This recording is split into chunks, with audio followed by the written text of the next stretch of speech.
10 mga tao na nagpakasal sa bagay. Welcome sa Arvin Polo TV.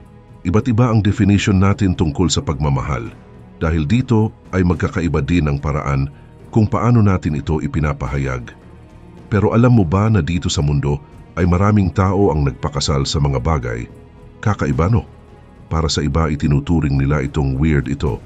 Ngunit ano kaya ang naging dahilan kung bakit nagdesisyon ang mga taong ito na pakasalan ang mga bagay? At ano kaya ang pinakasalan nila? Kaya naman sa video na ito ay kikilalanin natin ang 10 mga tao na nagpakasal sa bagay. Kaya naman simulan na natin. Number 1. Erica Eiffel. Si Erica Labrie na mas kilala bilang Erica Eiffel ay isang babaeng Amerikano na naging kilala dahil sa kanyang kakaibang relasyon sa mga bagay na walang buhay. Kilala siya sa buong mundo matapos siyang magpakasal sa Eiffel Tower noong 2007. Ang kanyang kwento ay nakakuha ng atensyon dahil hindi pangkaraniwan na ang isang tao ay magkaroon ng romantic feeling para sa isang bagay tulad ng isang tore. Si Erica ay may kondisyon na tinatawag na objectophilia, kung saan ang isang tao ay nagkakaroon ng malalim na pagmamahal sa mga bagay na walang buhay. Bago pa man niya nakilala ang Eiffel Tower ay nakadama na siya ng kakaibang koneksyon sa iba pang mga bagay. Halimbawa, nagkaroon siya ng malapit na ugnayan sa isang arnis stick na tinawag niyang Lance at sa isang airplane model na tinawag niyang Shadow. Mula pa noong bata siya ay palaging may nararamdaman si Erica na espesyal na koneksyon sa mga bagay sa kanyang paligid. Hindi lang ito physical attraction dahil nararamdaman din niya ang isang deep emotional connection. Para sa kanya, ang Eiffel Tower ay isang simbolo ng lakas at kagandahan, kung kaya't nahulog ang loob niya dito. Kaugnay din nito noong 2004 ay inamin ni Erica sa isang interview na mahirap para sa kanya na ipahayag ang kanyang nararamdaman. Maraming tao ang hindi nakakaintindi sa kanyang sitwasyon at madalas siyang makaranas ng pangungutya at discrimination. Pero kahit na marami ang hindi sumasang-ayon sa kanya, ay nanatili siyang matatag at ipinaglaban ang karapatan niya na magmahal ng kung sino o anuman ang nais niya. Gayun din, ang pagpapakasal ni Erica sa Eiffel Tower noong 2007 ay naging simbolo ng kanyang pagtanggap sa kanyang sarili. At mula noon ay ginagamit na niya ang apelyidong Eiffel bilang bahagi ng kanyang pangalan. Kahit na nahirapan siyang ipaintindi ito sa kanyang pamilya at mga kaibigan, ay nanindigan siya na ito ay isang paraan ng pagpapakita ng kanyang tunay na damdamin. Bukod sa kanyang kasal, ay naging aktibo rin si Erica sa pagsuporta sa mga taong may parehong karanasan. Itinatag niya ang OS Internationale. Ito ay isang online community na nagbibigay ng suporta sa mga taong may objectophilia. Sa pamamagitan ng grupong ito, ay nagbibigay siya ng kaalaman at tulong sa mga taong nakakaranas ng discrimination dahil sa kanilang kakaibang pagmamahal. Number 2. Aja Rita Berliner Mauer. Si Aja Rita Berliner Mauer, na isang female Finnish na ipinanganak noong 1954, ay naging kilala dahil sa kakaibang kwento ng kanyang buhay. Ikinasal siya sa isang bagay na hindi pangkaraniwan at ito ang Berlin Wall. Noong 1979 ay inihayag niya na ang Berlin Wall ay ang kanyang asawa na tinawag niyang Schatz.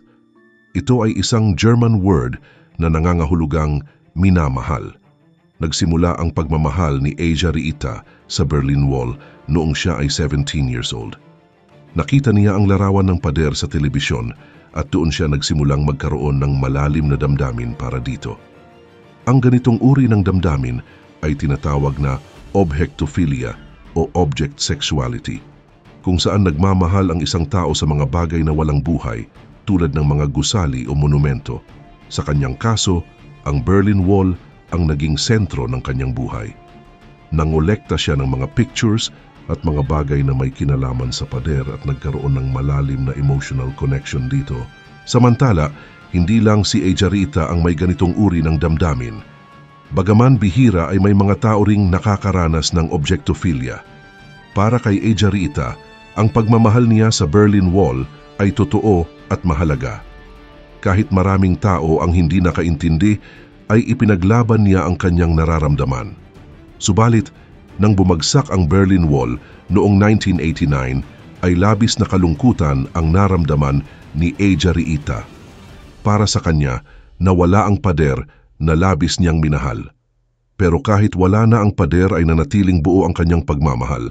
Pinanatili niya ang apelyidong Berliner Mauer na ang ibig sabihin ay Berlin Wall bilang tanda ng kanyang walang hanggang pagmamahal dito. Sa kabilang banda, si Eija Riita ay naging inspirasyon sa mga taong may katulad na damdamin.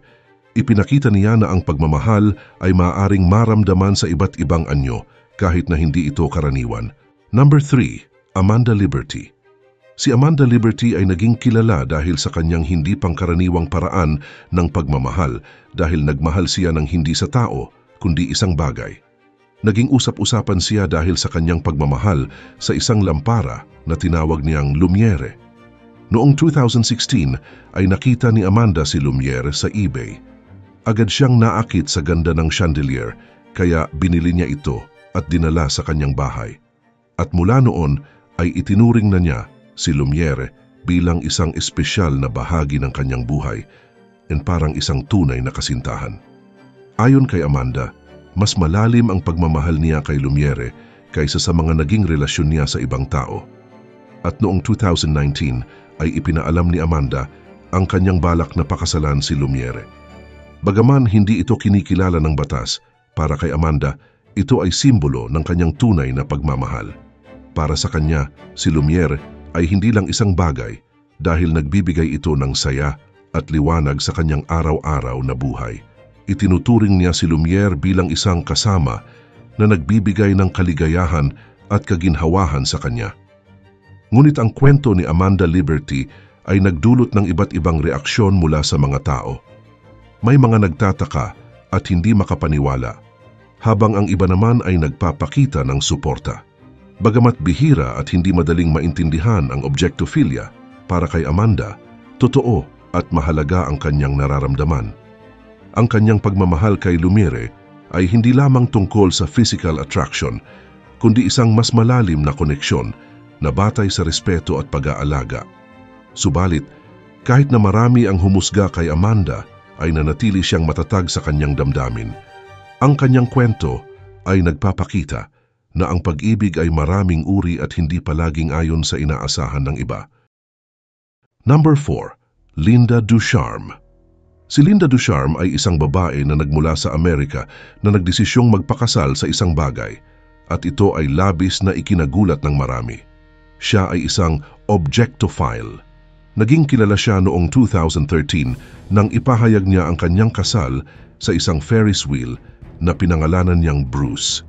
Nagsimula ang kakaibang relasyon ni Linda kay Bruce noong 1980s nang makita niya ito sa isang amusement park. Agad siyang nakaramdam ng koneksyon sa Ferris wheel na para sa kanya ay hindi lang isang simpleng bagay. Para kay Linda, si Bruce ay isang mahalagang bahagi ng kanyang buhay na parang isang tunay na tao na nagbibigay ng saya at kasiyahan sa kanya. Hindi lang ito basta paghanga dahil naramdaman ni Linda ang tunay na pagmamahal mula kay Bruce na hindi niya nahanap sa ibang tao. Subalit, maraming tao ang nagulat at nagbigay ng iba't ibang reaksyon sa kwento ni Linda. Ang iba ay nag-isip na may problema siya sa pag-iisip, habang ang iba naman ay nagbigay respeto sa kanyang kalayaan na sundin ang kanyang nararamdaman. Marami ang hindi nakaintindi kung paano maaaring magmahal ng isang bagay na walang buhay, pero para kay Linda, si Bruce ay tunay na nagbibigay sa kanya ng kaligayahan. Kaugnay pa nito noong 2013 ay nagkaroon ng seremonya kung saan ikinasal si Linda kay Bruce. Hindi ito kinikilala ng batas, pero para kay Linda, ito ay isang napakahalagang pangyayari sa kanyang buhay. Ang kasal ay isinagawa sa tulong ng Objectum Sexuality International, na isang grupo na sumusuporta sa mga taong nagmamahal sa mga bagay. Sa seremonya ay nangako si Linda ng kanyang walang hanggang pagmamahal kay Bruce. Ang kwento ni Linda Ducharme ay isang halimbawa ng Objectum Sexuality. Para sa iba ito ay kakaiba at hindi pangkaraniwan, pero para kay Linda, ang kanyang nararamdaman ay totoo at wagas. Ang kanyang kwento ay nagtuturo sa mga tao na isipin kung ano talaga ang ibig sabihin ng pagmamahal. Para sa ilang tao, ang kwento ni Linda ay isang inspirasyon dahil ipinakita nito na may kalayaan ang bawat isa na sundin ang kanilang nararamdaman, kahit na ito ay kakaiba sa karaniwan. Kahit maraming tao ang hindi nakaintindi at tumutol, ay ipinakita pa rin ni Linda ang kanyang pagmamahal kay Bruce na para sa kanya ay higit pa sa isang simpleng bagay. Number 5. Carol Santa Fe. Si Carol Santa Fe ay sumikat dahil sa kanyang kakaibang relasyon hindi sa isang tao kundi sa isang bagay. Noong 2017 ay inamin ni Carol na siya ay ikinasal sa isang train station na tinatawag na Santa Fe Depot sa San Diego, California. Sinabi niya na nagsimula ang kanilang relasyon noong 2012 pero bata pa lang siya ay naramdaman na niya ang isang malalim na koneksyon sa lugar na iyon. Sa loob ng 5 taon ay lalo pang lumalim ang kanyang damdamin hanggang sa tuluyan niyang mahalin ito. Hindi lamang bilang isang kaibigan kundi bilang isang partner. Tinawag ni Carol ang train station na Daedra. Ito ay isang pangalan na siya mismo ang nagbigay. Para sa kanya, si Daedra ay parang may sariling personality at nagbibigay sa kanya ng pakiramdam ng kapayapaan at seguridad tuwing siya ay naroon. Araw-araw ay pumupunta si Carol sa Santa Fe Depot na itinuturing niyang kanyang asawa. Kahit hindi sila legal na ikinasal, ay naniniwala si Carol na sila ay mag-asawa in a spiritual way at masaya siya sa ganitong uri ng relasyon. Ayon pa kay Carol, mas malalim ang kanyang relasyon kay Daedra kumpara sa mga relasyon na nagkaroon siya sa ibang tao. Ang pagmamahal niya kay Daedra ay kakaiba at hindi niya naramdaman sa kahit sino man. Si Daedra ay naging mahalagang bahagi ng buhay ni Carol at sinabi niya na ang kanilang relasyon ang nagbibigay sa kanya ng tunay na kaligayahan. Araw-araw ay gumugugol siya ng oras kasama ang kanyang asawa, nakikipag-usap at naglalakad sa paligid ng station. Para kay Carol, si Daedra ay isang mapagmahal at tapat na kasama. Kahit pa para sa iba ay isang bagay lamang ito na walang buhay. At kahit hindi karaniwan ang ganitong relasyon, para kay Carol, si Daedra ang nagbibigay sa kanya ng kaligayahan at kahulugan sa buhay. Kapag siya ay nalulungkot, si Daedra ang kanyang nagiging aliw at suporta. Para kay Carol, si Daedra ay hindi lamang isang ordinaryong train station dahil ito ay kanyang kasama, kaibigan at higit sa lahat ay kanyang asawa. Ngunit kahit maraming tao ang hindi nakakaintindi o hindi tanggap ang ganitong klaseng relasyon, ay naninindigan pa rin si Carol sa kanyang karapatan na magmahal ayon sa kanyang sariling paraan. Number 6. Lee Jin-gyu. Si Lee Jin-gyu ay isang South Korean na naging kilala dahil sa kanyang desisyon na magpakasal sa isang dakimakura. Ito ay isang malaking unan na may larawan ng anime character. Para kay Lee, ang dakimakura ay hindi lang simpleng unan dahil ito ay isang bagay na minahal niya ng husto. Ang dakimakura ni Lee ay may larawan ni Fate Testarossa na isang karakter mula sa anime na Magical Girl Lyrical Nanoha. Dahil sa ganda at kabaitan ng karakter na ito, ay lalo pang nahulog ang loob ni Lee sa kanyang dakimakura. Sa sobrang pagmamahal niya rito, ay nagpasya siyang pakasalan ito. Noong una, ay inakala ng mga tao na ito ay isang biro lamang. Ngunit, nagulat sila nang mag-organize si Lee ng isang kasal sa isang simbahan sa South Korea.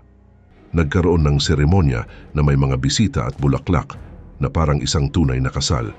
Nakasuot si Lee ng tuksedo at nagsumpaan siya sa harap ng kanyang dakimakura na para sa kanya ay isang mahalagang bahagi ng kanyang buhay.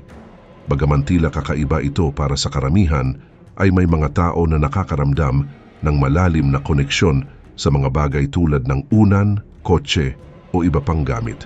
Para kay Lee, ang dakimakura ay hindi lang isang bagay dahil ito ay isang kasama na nagbigay sa kanya ng kaligayahan at ginhawa na hindi niya nahanap sa pakikisalamuha sa ibang tao.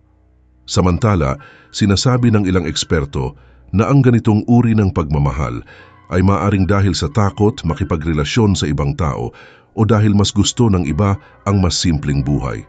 Pero anuman ang dahilan, ang desisyon ni Lee na pakasalan ang kanyang dakimakura ay nagdala sa kanya ng tunay na kaligayahan. Maraming tao ang nagpahayag ng suporta kay Lee at sinasabing bawat isa ay may karapatang magmahal ayon sa kanilang nararamdaman. mayroon din namang nag-alinlangan at nagsabi na maaaring makaapekto ito sa kanyang emotional health. Ngunit sa kabila ng iba't ibang opinyon, ay ipinagpatuloy ni Lee ang kanyang buhay kasama ang Dakimakura. Sa kabilang banda, ang kwento ni Lee Jin-gyu ay nagpapakita na ang pagmamahal ay maaaring magmula sa hindi inaasahang mga bagay. Hindi laging nakabatay ang pagmamahal sa tradisyon. Number 7. Yuri Tolochko. Si Yuri Tolochko ay isang bodybuilder mula sa Kazakhstan na nakilala dahil sa kanyang desisyon na magpakasal sa isang inflatable doll na pinangalanan niyang Margo. Ang kwentong ito ay naging usap-usapan sa buong mundo dahil sa kakaibang relasyon na ipinakita niya, na nagdulot ng iba't ibang reaksyon mula sa mga tao. Ang ilan ay nagulat, ang iba naman ay natawa, at marami ang nagduda na baka ito ay isang paraan lamang para makakuha ng atensyon. Ngunit, ang kwento ni Tolochko ay nagbibigay ng bagong pananaw tungkol sa kung ano ang pagmamahal at kung ano ang itinuturing na normal sa lipunan. Noong 2019 ay ipinakilala ni Tolochko si Margo sa social media. Ayon sa kanya, nakilala niya si Margo sa isang nightclub at mula noon ay nagkaroon sila ng relasyon. Madalas niyang ipakita si Margo sa kanyang mga post sa Instagram. Magkasama silang nagdi-date, nagta-travel, at nagkakaroon ng mga private moments na para bang tunay na tao si Margo. Bagamat maraming hindi makapaniwala, ay patuloy na ipinakita ni Tolochko ang kanyang pagmamahal kay Margo, na sa huli ay nauwi sa kanilang kasal noong November 2020. Ang kanilang kasal ay ginanap sa Kazakhstan na dinaluhan ng ilang kaibigan at media. Nakasuot si Tolochko ng suit habang si Margo naman ay nakaputing wedding gown. Para kay Tolochko, ang kanilang relasyon ay isang tunay na pagmamahalan at hindi dapat husgahan ng iba. Para sa kanya, si Margo ay hindi lang basta bagay, kundi may sariling personality at damdamin din. Ngunit hindi naging perpekto ang kanilang pagsasama. Ito ay sapagkat noong 2021 ay sinabi ni Tolochko na nasira si Margo at kailangan niyang ipaayos, kaya pansamantala silang naghiwalay. Habang wala si Margo ay inamin ni Tolochko na nagkaroon siya ng interes sa iba pang mga bagay, tulad ng isang metal object na tinawag niyang Lola. Ipinapakita nito na ang kanyang mga relasyon ay nagbabago batay sa kanyang nararamdaman sa bawat pagkakataon. Gayun din, ginamit ni Tolochko ang kanyang kasikatan upang magbigay ng sariling opinyon tungkol sa mga bagay tulad ng sexuality, relasyon at pagmamahal lalo na sa panahon ngayon. Number 8. Michelle Kobke.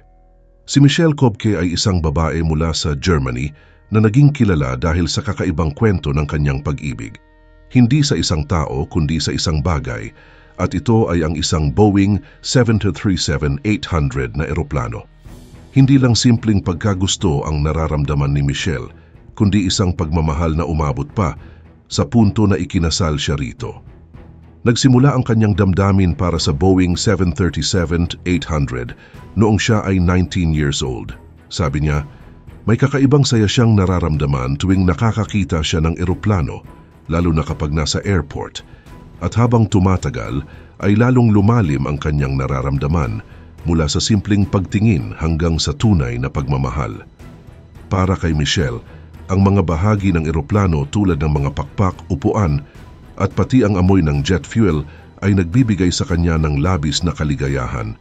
Ngunit upang ipakita ang kanyang pagmamahal, ay nag-organize si Michelle ng isang kasal kasama ang eroplano. Bagamat hindi ito kinikilala ng batas, ang seremonya ay naging simbolo ng kanyang pangako at pagmamahal sa eroplano. Ginawa niya ang lahat ng paraan para magkasama sila, tulad ng pagpunta sa mga paliparan at pagkakaroon ng mga model airplanes para maramdaman niya ang presensya ng kanyang asawa. Samantala, maraming tao ang nagulat at natawa sa kanyang kwento, habang ang iba naman ay nag-aalala para sa kanya. Iba't iba ang reaksyon ng mga tao at ng media. Ang ilan ay tinanggap ito bilang isang halimbawa ng kalayaan ng tao na ipakita ang kanilang nararamdaman sa kahit anong paraan, habang ang iba naman ay nagtataka kung may mas malalim na dahilan sa likod ng kanyang pagmamahal sa isang bagay na wala namang buhay. Bagamat hindi pa ganap na nauunawaan ng mga eksperto ang objectophilia, ay ipinapakita ng kwento ni Michelle na ang pag-ibig ay makapangyarihan at maaaring dumating sa iba't ibang anyo. Pero kahit hindi naiintindihan ng marami ang kanyang nararamdaman, ay nanatili si Michelle sa kanyang pagmamahal. Para sa kanya, ang pagmamahal niya sa Boeing 737-800 ay tulad ng pagmamahal ng isang tao sa kanyang partner. Ang kanyang kwento ay nagpapaalala na ang pag-ibig ay may iba't ibang anyo at hindi laging maiintindihan ng lahat. Number 9, Emma McCabe. Si Emma McCabe ay isang babae mula sa United Kingdom na naging sikat dahil sa kakaibang desisyon niya na magpakasal sa isang puno na pinangalanan niyang Tim. Ang kwentong ito ay mabilis na kumalat sa social media at naging usap-usapan dahil sa hindi pangkaraniwang pangyayari. Ayon kay Emma, naramdaman niya ang isang malalim na koneksyon kay Tim na hindi niya naranasan sa ibang tao. Para sa kanya, ang puno ay mabait at nagbibigay sa kanya ng kaligayahan at kapanatagan. Sabi ni Emma, ang pagmamahal niya kay Tim ay totoo at espesyal, kung kaya't ipinaglaban niya ito kahit na marami ang hindi nakakaintindi sa kanya. Ang kasal nila ni Tim ay hindi legal, pero ginawa niya ito bilang simbolo ng kanyang pagmamahal at pangako sa puno. Isinagawa ang seremonya sa isang private place kasama ang ilang kaibigan na sumuporta sa kanya. Para kay Emma, ang kasal na ito ay nagpapakita ng kanyang dedikasyon sa puno na nagdadala ng kapayapaan sa kanyang buhay. Ayon pa sa kanya, hindi niya naranasan ang ganitong klase ng pagmamahal sa mga dating niyang relasyon. Dahil sa desisyon ni Emma na magpakasal sa puno, ay maraming tao ang nagtanong tungkol sa tunay na kahulugan ng pagmamahal at relasyon. Para sa ilan, ang kwento ni Emma ay isang halimbawa ng kakaibang klase ng pagmamahal at katapangan sa pagpapahayag ng damdamin. Para naman sa iba, ito ay maaring tanda ng emotional confusion na nangangailangan ng tulong. Pero para kay Emma, malinaw sa kanya ang kanyang nararamdaman at desisyon. Samantala, may mga eksperto sa psychology na nagsasabi na ang kaso ni Emma ay maaaring isang uri ng kondisyon kung saan nagkakaroon ng isang tao ng romantic feelings para sa mga bagay na walang buhay. Bagamat bihira ang ganitong kondisyon, ay nangyayari ito sa ibang tao.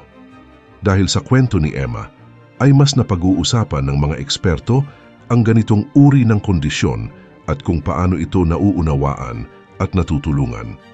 Ngunit sa kabila ng mga criticisms, ay nanatili si Emma sa kanyang desisyon at ipinakita ang kanyang tapang. Para sa kanya, ang kwento niya ay tungkol sa kalayaan na ipahayag ang tunay na damdamin kahit na hindi ito ayon sa nakasanayan ng lipunan. Ang kanyang kwento ay nagbibigay din ng inspirasyon sa mga taong naniniwala na bawat isa ay may karapatang pumili ng sariling landas para sa pagmamahal at kaligayahan. Number 10, Richard Torres.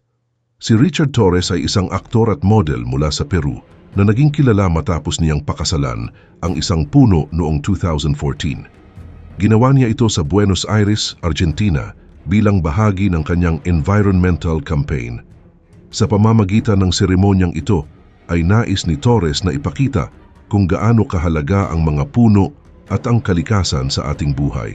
Sa araw ng kasal ay suot ni Torres ang isang tradisyonal na damit pangkasal habang naglakad siya papunta sa isang puno sa isang parke sa Buenos Aires. Nandoon ang ilang mga tao, kabilang ang mga lokal na residente at media para masaksihan ang seremonya. Isinagawa ni Torres ang kasal na may kasamang ritual mula sa Peru na nagpapakita ng kanyang respeto at pagmamahal sa kalikasan. Para kay Torres, ang kasal sa puno ay isang simbolo ng kanyang pangako sa pangangalaga ng kalikasan. Ayon kay Torres, ang pagpapakasal sa puno ay hindi para sumikat kundi para iparating ang mahalagang mensahe tungkol sa kalikasan. Naniniwala siya na ang mga puno ay simbolo ng buhay, kaya mahalaga ang pagprotekta sa mga ito. Ginamit niya ang kanyang kasikatan upang ipaalala sa mga tao ang kahalagahan ng pag-aalaga sa kalikasan at upang ipakita ang masamang epekto ng walang habas na pagpuputol ng mga puno. Samantala, Hindi ito ang unang pagkakataon na gumawa si Torres ng kakaibang paraan para ipahayag ang kanyang advocacies. Kilala siya sa paggamit ng mga hindi pangkaraniwang action upang makuha ang atensyon ng publiko hinggil sa mga environmental issues. Naniniwala siya na sa ganitong paraan ay mas madaling maipapakita sa mga tao ang kahalagahan ng pagkilos para sa kalikasan. Ngunit ang kasal ni Richard Torres sa puno ay naging usap-usapan at nagdulot ng iba't ibang reaksyon mula sa mga tao. May mga humanga sa kanyang ginawa at nakita ito bilang isang simbolo ng pagmamahal sa kalikasan. Ngunit may iba rin na tinawag itong kakaiba o hindi tamang paraan. Pero sa kabila ng mga ito ay nagawa ni Torres na iparating ang kanyang mensahe tungkol sa kahalagahan ng kalikasan at iyon ang kanyang main goal. Hanggang ngayon ay patuloy si Richard Torres sa pagsusulong ng pangangalaga sa kalikasan. Patuloy niyang ginagamit ang kanyang boses upang ipaalala sa lahat ang kahalagahan ng pag-aalaga sa ating mundo.